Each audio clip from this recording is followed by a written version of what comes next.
And we're back, folks. Yeah, I had to play the Vinyl Scratch dishwashing song because it needed a little bit of a clean after that one. Hear you there, man. I hear you. So, all right, Gonzo, you have a guess now, don't you? I believe I do. And it's Okay. not Grimdark, is it? Um, Oh, T-Bone, do you need your night white? well, here's the thing. She does do creepypasta read alouds on her own channel. That's a little sort of a side deal. She worked with me pretty much as a voiceover artist. She has been in several videos with yours truly. She was involved in the first installment of Twilight Unbound as Twilight Sparkle herself and Where Light Shine and Princess Celestia. We also did a few small little comic dubs, and she was also Twilight Sparkle in me and in the Inverted Shadows big little video, the Union of the Elements of Insanity, our little Gmod project with the ponies. She's quite gifted. She's cute. I hang out with her. She's really cool, and I would gladly introduce to you guys Miss IMShadow007. All right, awesome. Call her up, mean. Ring, ring, ring, ring, ring, ring. Banana phone. Boop, boop. Hello. Hello. Welcome to the Mini Arcade Show. How you doing there? I'm great. How are you? Doing And fantastic. I listened to the entire stream, and Gonzo, I am so flattered. You're Wow. very welcome. The flattery goes high with Gonzo. Anyways, tell. Ooh, wait. Hello? Oh, Here we okay. go. Okay, you're good. Sorry.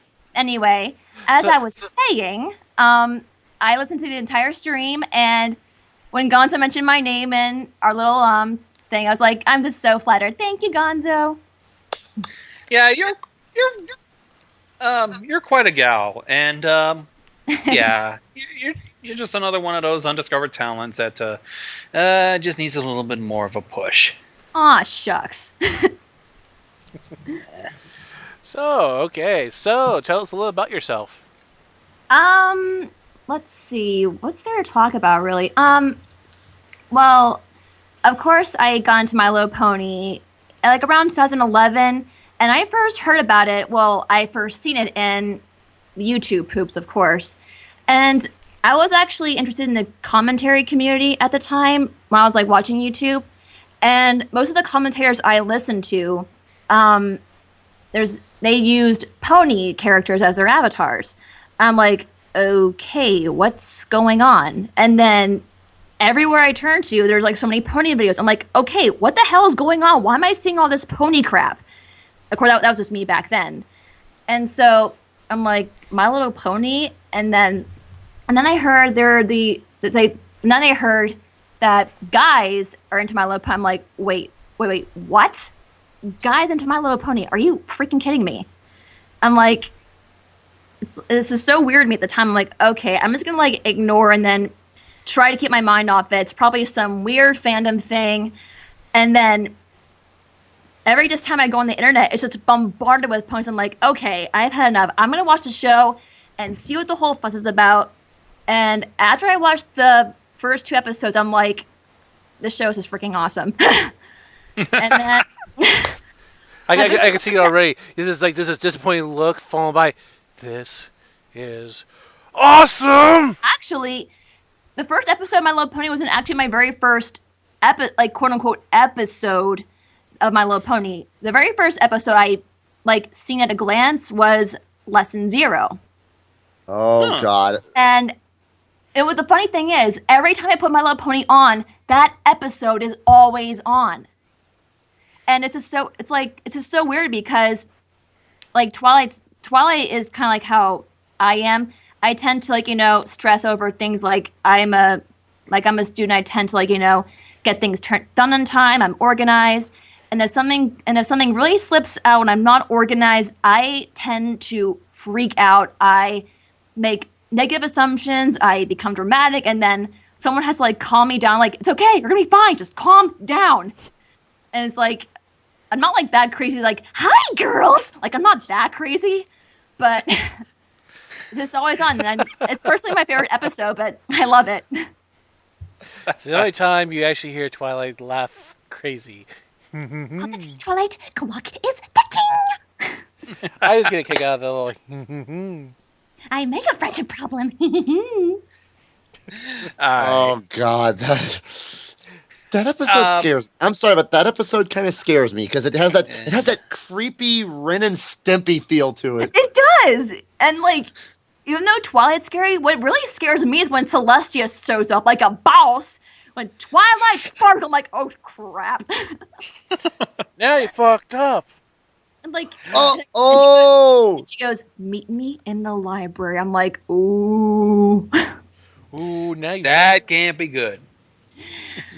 I'm like, oh god. Okay, we got the My Little Pony, but seriously, most of your channel's a little dark with creepypasta readings.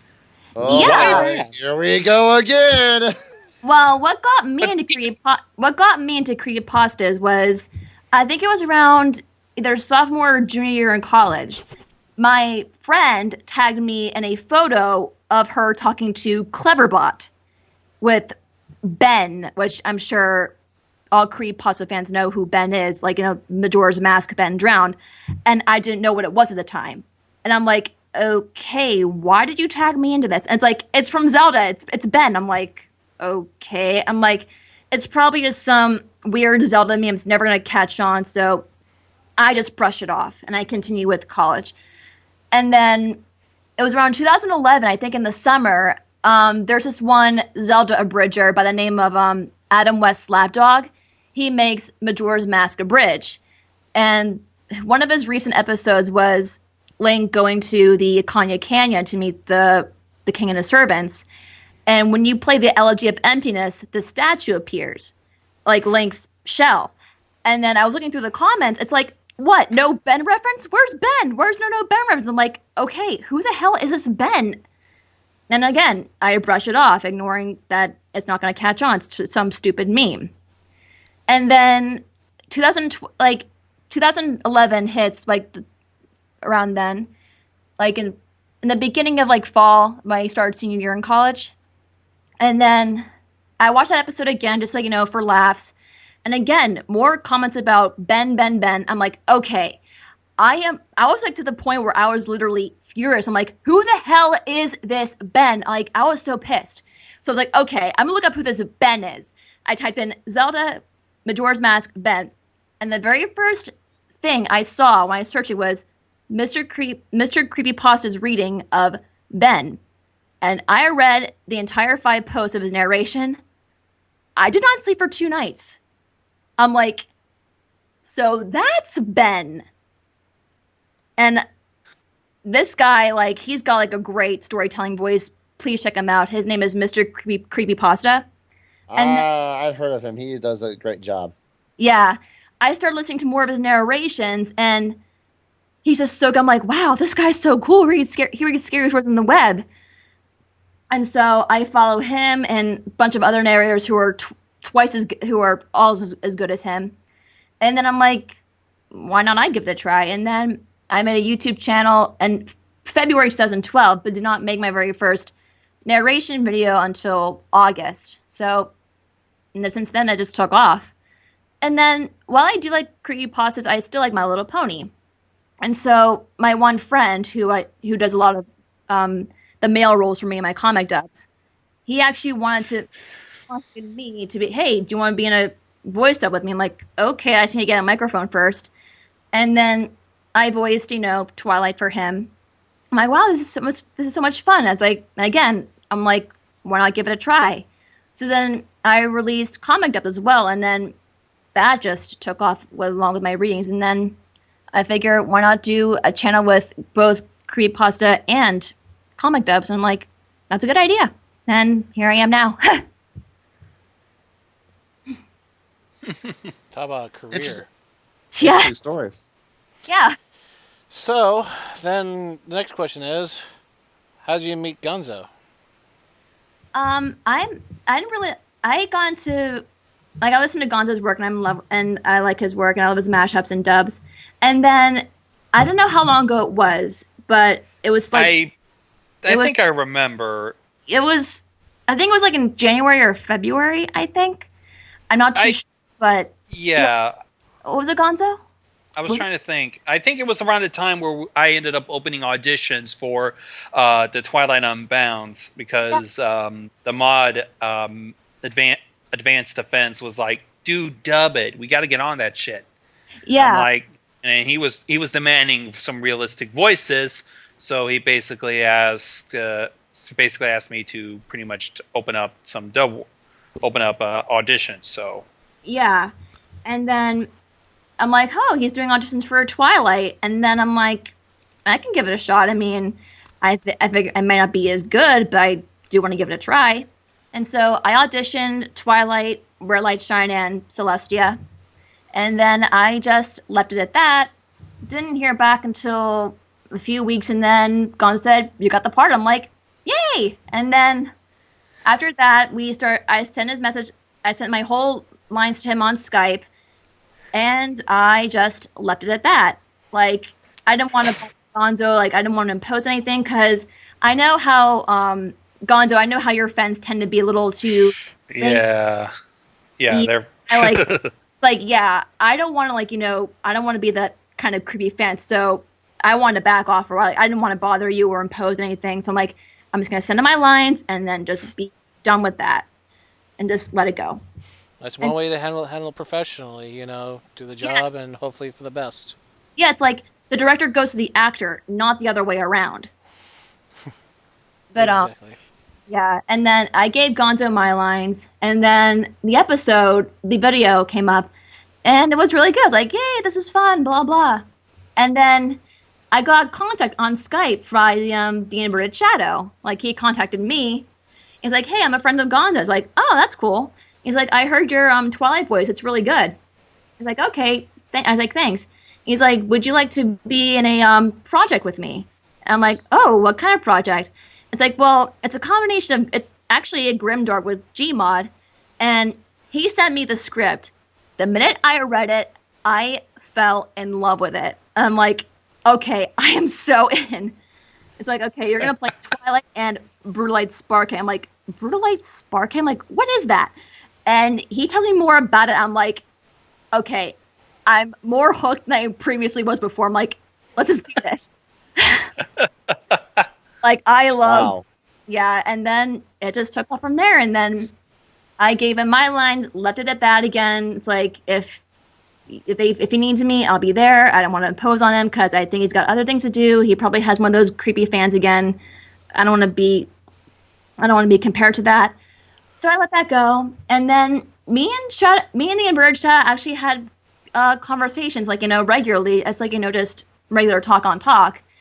And then one night, he's like, do you want to be in a fanfic live stream with me and Gonzo? I'm like, okay, sure.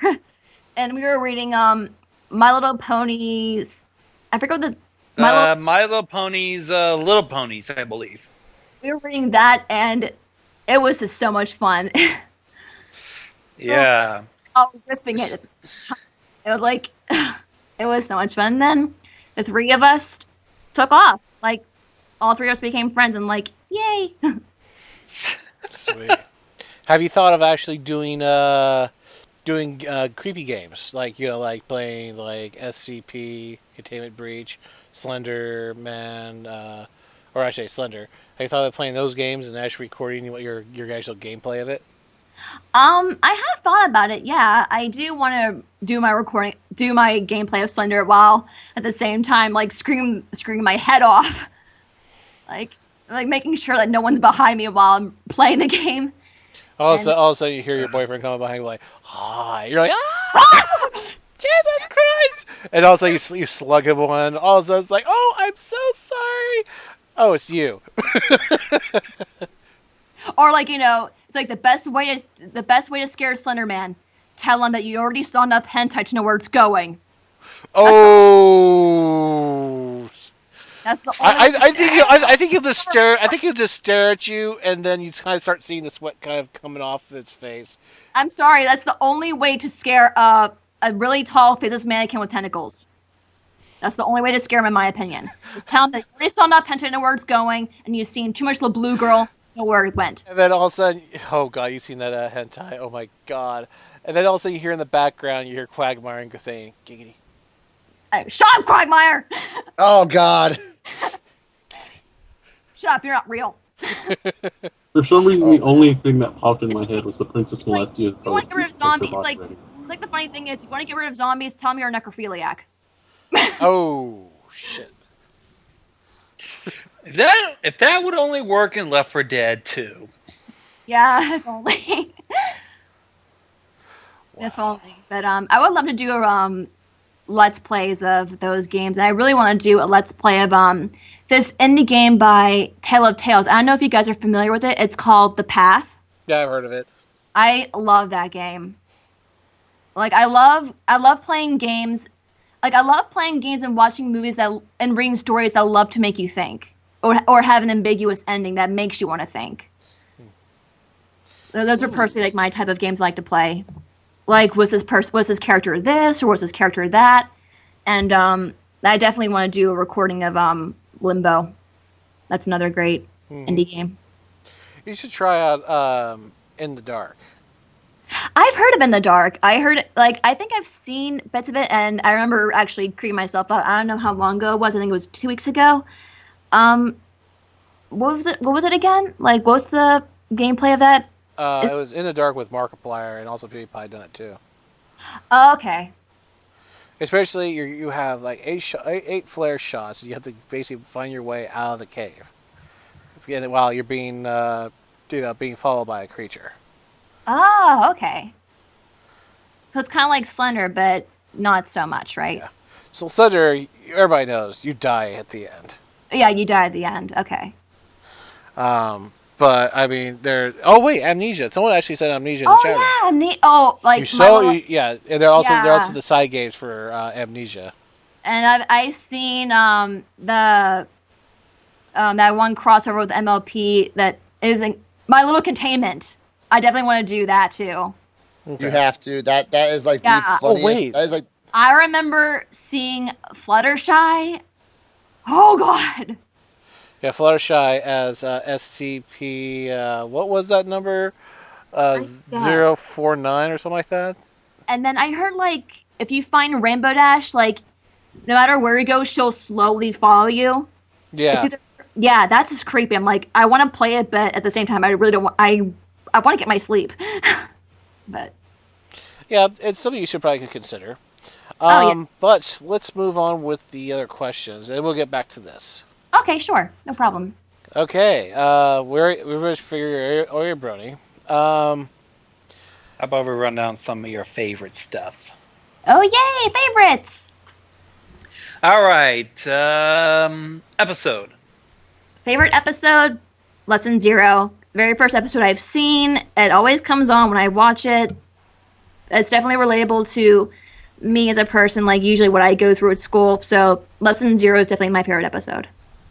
All right, favorite of the main 6. Favorite of the main 6, Twilight, because she's one I can most identify with. Pre-Alicorn, of course, because, I mean, I like her as an Alicorn. I like the whole character story thing, but is it me or has she become too much of a Mary Sue? I don't know. It's too hard to tell. Regardless, I'm going to say this right now, Shadow. I'm happy that someone finally says Twilight's best pony right here. Thanks a lot. Of course. I mean, I do like to impress her. I do like to do my impression of her a lot. But awesome. yeah, all right. Just awesome. All right, let's see where we are. Okay. Oh yeah. Favorite background pony. Favorite background pony. Is Zecora considered background? Yes. Definitely her. All right. Favorite princess. I gotta take one for the team, Luna. Yeah. Yeah. Add another one to the list. Man, this army is still I like Celestia, but I'm sorry. When she mentioned the whole Crystal Empire thing, It's like the whole like I like Celestia, but there are just times when she knows if you're a princess and have so much power, why can't you just take care of it yourself? I mean, remember that one bit in the Crystal Empire episode where Luna says, like, are you sure you don't want me to go as well? And she's like, yeah, the Twilight will be with Shining Armor and Canes. And Luna says, the crystal, it's powerful. We can't let it fall again. It's like, Luna doesn't want to leave it to chance. But like, why can't Luna or Celestia take care of it themselves? I mean, it is their responsibility to pass it on to others. Yeah, I know, but it's like, you guys are royalty and have higher authority. Queen it up! All right. Favorite villain? Sombra. Really? King Sombra. Yes, my reason why. Nightmare Moon, great, but turns good. Discord, good, great character. Like, I love the whole, like, how he's just harmonious, and I love how funny he is. But again, turn good. Still like him, though. Queen Chrysalis reminds me a lot of Disney characters. Like, reminds me of Maleficent, because of the whole transformation thing. Ursula, because she's singing in the mirror with the whole, while she's singing as the imposter cadence while being in her true form. And I like her, but she's just the same thing as every other cliched, like, Disney queen. Like, any Disney movie with an evil queen, she's pretty much the same thing. King Sombra, he's interesting to me because he's not, he's not forced. And I do like characters who are evil and, like, they love to spread, like, chaos and everything, but Sombra spreads fear. That's what I liked about Sombra. Like, he's not like all in your face. He just slowly creeps up, while at the same time you have to like actually confront your fear, and he represents that fear. That's what I like about Sombra, even though he's not fully characterized the way I want him to be, because as we all know, King Sombra does have a crystal fetish. Crystals. Oh man, it's always about them crystals. Crystals. And then he exploded. Kaboom! But yeah, that's my favorite villain in general, King Sombra. very nice, very nice. How about this? Favorite Cutie Mark Crusader? Sweetie Belle. Until that one exception where me, Gonzo, and Shadow read My Little Pony's Little Ponies, where Sweetie Belle pretty much screwed up for every pony who was involved with the plot. Oh yes. Buddy. So Gonzo, let me ask again: How do you like your s'mores on your marshmallows? I personally like black. Lightly brown with some chocolate. To me, with Sweetie Belle and then being the s'more, I like my marshmallows really blackened. Yeah. The Inverted Shadow will upload this at one point or another. He already uploaded the segment, but in full, yeah. Yeah, I can't. That I cannot wait for, because I'm mostly looking forward to hearing me rage at that whole bit. Yeah, he uploaded a segment, by the way, okay. where you raged. But to tell the truth, in the story, Twilight was just playing around with dolls that Pinky brought over. She just was forced into using an untested spell to bring a few ponies to life. But for some reason, she screwed up, brought every pony to life, and at the same time, Sweetie Belle was trying to make tea, but was reading out of the equestrian version of the Necronomicon. You two might know this as well as I do, of what that is from and what significance it has. Yeah. Mean Spirit? I think he had to step away for a minute. Well, what about you, T-Bone? You certainly know what the Necronomicon is, do you? Of course I know what the Necronomicon is. How can I not? And the story is called the Equinomicon. Get it? Equinomicon? Yeah! And Sweetie Belle ended up summoning a tentacle monster instead of making tea. Because how the hell there was a Necronomicon-like book in a kitchen is questionable beyond reason. Why was Sweetie Belle trying to do such a thing, especially since we remember, what was it, Sister Who Social, that Sweetie Belle is not capable of cooking? Yeah. Remember when she burned juice? Nobody else was capable of burning juice until Sweetie Belle. I didn't know you could burn juice. Let me guess. Applesauce? No. Toast. Really, Sweetie Belle? Really? Why would she? Yeah, Craig is Psycho on here has a valid point. Why would you need a book to make tea? You just boil water and put in a few tea leaves and whatever have you to make it sweet. And for that matter, it's like she's old enough. Sweetie Belle's like old enough to read. She's in she's like in kindergarten for crying out loud. How could she not read the giant demonic text in the book or on the spine of the book? It's like common sense, Sweetie Belle. If something has a demonic sense to it, don't bother with it. Sweetie Belle just not. I think that's her special talent. Yeah. Getting herself in trouble. That's it. Getting much. herself and making matters worse. Yeah, let's see. I wonder what her keyword will be for screwing it up. Possibly a screw plus ball sign? Screwball? No. that one's already been taken already. Let's Try a see. broken pot. Yes. Let's see. Scoodle's keyword will be the KFC logo. Apple Bloom? I don't know about Apple Bloom. I'll leave her a blank flank for now, but Sweetie Belle, yeah. Sorry, I was actually off. So I had to use the restroom real quick. So where were we? She's just discussing the Equinomicon. Oh. Maybe a discussion for another day on that one. If there's a copy of that, if there's a copy of the Equinomicon, some pony please make that. I want to have a personal copy. Someone ponies it was just that in the story, one of the fanfics that we read, me, IMShadow, and Inverted Shadow,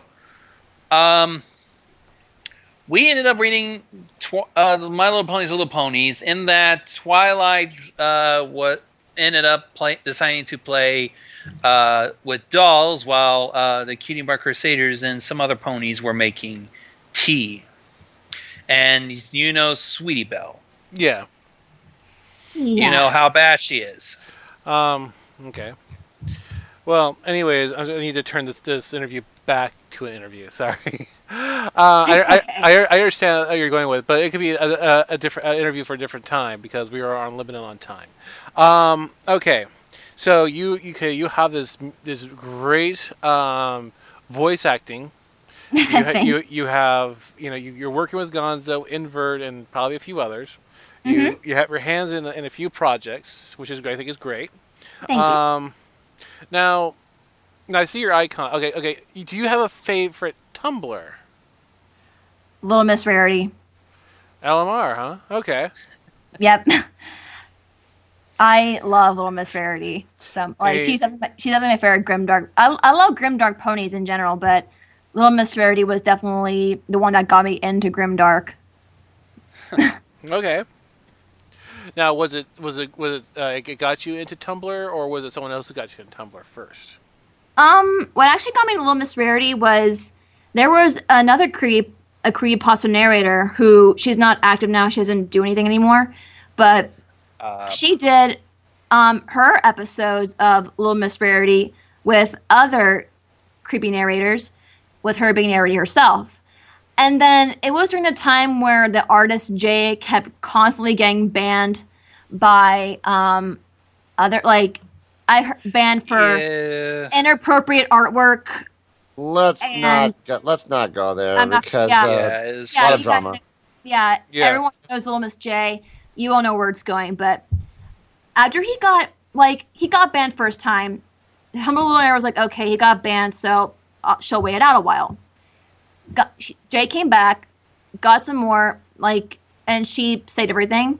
He got banned again, and she's like, you know what? I'm just done. I'm not going to do any more Little Miss Rarity. And I remember Gonzo when you said that after you do the whole redubbing, you're going to be done with Little Miss Rarity.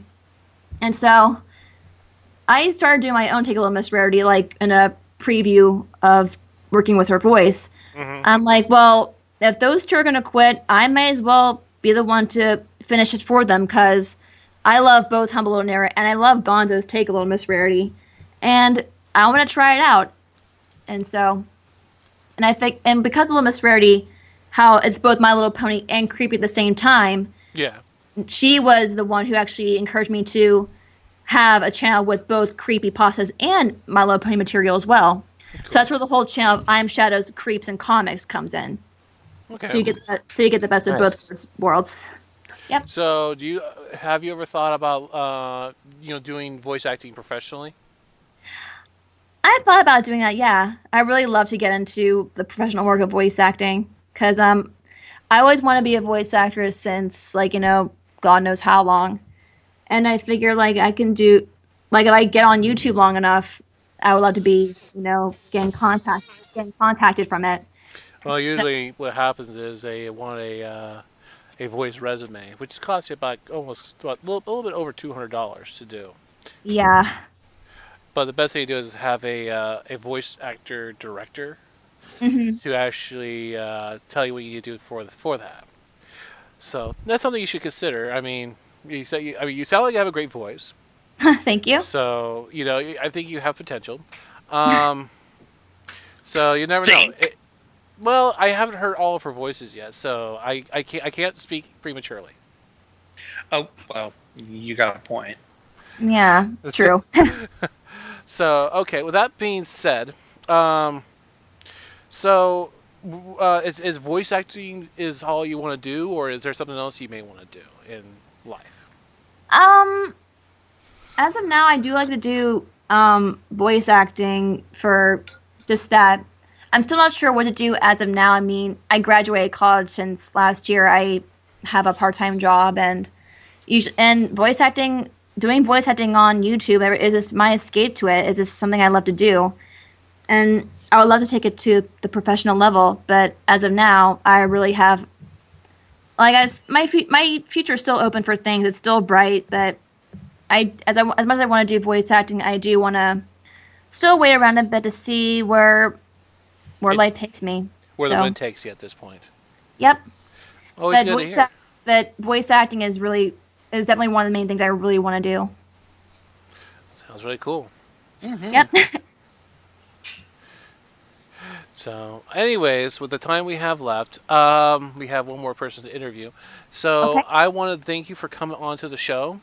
Thank you for inviting me. We'll probably, when I actually start doing a documentary on grimdark ponies, I'll keep your number on handy. Okay, thank you. Really, we don't go there. It'll be a special episode. I better be invited to this. Huh? I better be invited to this too. You never know.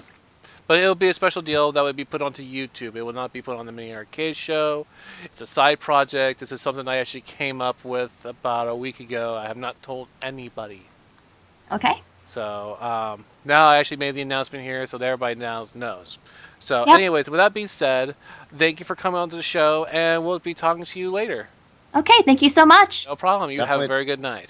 Thank you. You too. Bye, everybody. Bye-bye. Bye. Later. Bye.